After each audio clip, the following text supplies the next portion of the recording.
टोंक में कांग्रेसी नेताओं ने फर्जी तरीके से जमीन की रजिस्ट्री करवाई। न्यूज 18 राजस्थान की पड़ताल में कई खुलासे सामने आए हैं। दरअसल ये सिर्फ जमीन हड़पने का मामला ही नहीं है, बल्कि जमीन के नाम पर मिलने वाली मुआवजे की मोटी रकम भी शामिल है।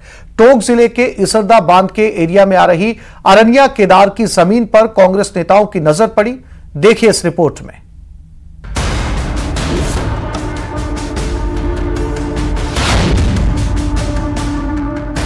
प्रदेश में गुमनाम लोगों की जमीन पर भूमाफिया की नजर पड़ गई है और वो इसकी रजिस्ट्री अपने नाम करवा रहे हैं। ऐसा ही मामला टोंक में सामने आया, जहां आरोप लग रहा है कांग्रेस पार्षद पर। ये कांग्रेस पार्षद राहुल सैनी और 4 लोगों ने एक जमीन की रजिस्ट्री कराई कागजों में, जिसका मालिक पहमल के नाम से दर्ज है, लेकिन पहमल नाम का शख्स मौजूदा समय में नहीं है और न ही उसका कोई वारिस है। मामला अरनिया केदार गाँव का है। यहाँ पहमल नाम के शख्स की करीब 20 बीघा जमीन है, लेकिन उसका वारिस नहीं होने से जमीन गुमनाम है। इसका फायदा उठाते हुए कांग्रेस नेताओं ने पहमल नाम के एक फर्जी आदमी को खड़ा किया। जयपुर में ब्रह्मपुरी के रहने वाले ओम प्रकाश के आधार कार्ड को स्कैन कर पहमल कर दिया गया। फर्जी पहमल बनने वाले ओम प्रकाश के आधार कार्ड नंबर की पड़ताल में सामने आया कि इस आधार कार्ड वाले शख्स को पेंशन मिलती है। इस मामले में रामधन चौधरी ने अरनिया केदार सरपंच और प्रधानपति हंसराज फागना समेत तहसीलदार और उप रजिस्ट्रार पटवारी पर भी मिली भगत का आरोप लगाते हुए सीएम से पूरे मामले की जांच कर दोषियों के खिलाफ कार्रवाई की मांग की है। इन्होंने फर्जी तरीके से पहमल नाम का व्यक्ति है, जयपुर का रहने वाला है, ब्रह्मपुरी के अंदर रहता है। ये इसका ओरिजिनल नाम है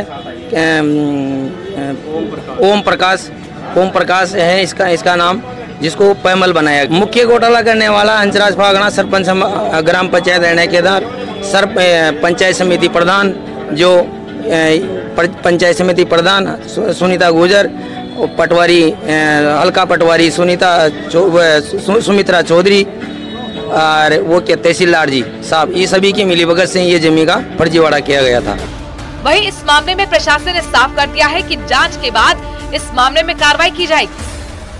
अरनिया केदार का एक प्रार्थी है रामधन चौधरी के नाम से, उसने शिकायत दी है कि कोई पहमल नाम से आदमी था, उसकी जगह कोई दूसरे आदमी फर्जी आदमी बना के और उस 19 बीघा की रजिस्ट्री कराई गई है। उन्होंने उसके संबंध में शिकायत दी है, डॉक्यूमेंट्स भी पेश किए, उनकी जांच करवा रहे हैं, पुराना जो रिकॉर्ड है वो दिखवा रहे हैं।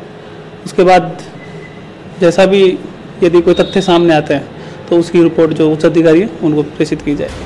उधर पूरा मामला उजागर होने के बाद कांग्रेस के बड़े नेता के करीबी हंसराज गुर्जर और राहुल सैनी खुद को सही साबित करने के लिए अलग अलग अधिकारियों से सलाह लेकर मामले को रफा दफा करने की गुहार लगा रहे हैं।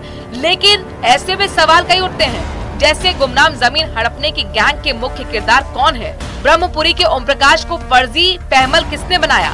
क्या इस पूरे गैंग के तार किसी सफेद पोस्ट से जुड़े हैं? इस गैंग ने प्रदेश भर में अब तक कितनी जमीन हड़प ली? सबसे बड़ा सवाल, हंसराज गुर्जर और राहुल सैनी के पीछे कौन है? अब पूरे मामले की जांच सीएमओ से लेकर तहसीलदार और कलेक्टर कर रहे हैं। आगामी दिनों में इस मामले से जुड़े हुए और भी कई खुलासे होने बाकी है। न्यूज 18 राजस्थान, दौलत पारिक, टोंक।